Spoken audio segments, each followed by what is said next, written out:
हे राज्य व्हावे ही श्रींची इच्छा. शोध कुठार. जर कोणाला मारणे पाप आहे तर जेव्हा जेव्हा धर्मरक्षणासाठी शस्त्र उचलले गेले त्याला पाप म्हणता येईल का?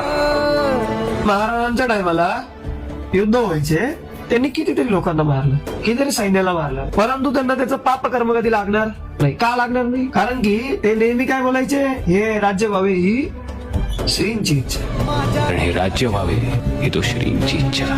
ते जाणत होते, कारण की मी केलं हे जर आलं तर हे माझ्या कर्मांमध्ये ऍड. लहानपणी त्यांनी रामायण महाभारताच्या स्टोऱ्या ऐकल्या होत्या, त्याचे अर्थ शिकले होते. भी निष्काम कर्म करो पार्थ. युद्ध करना तुम्हारा कर्तव्य है पार्थ. शस्त्र उठाओ. म्हणून आपण बोलतो ना की जर धर्मासाठी शस्त्र जरी उचलण्याची वेळ आली ना तरी आपण ते उचललं पाहिजे, कारण की तो आपला धर्म आहे.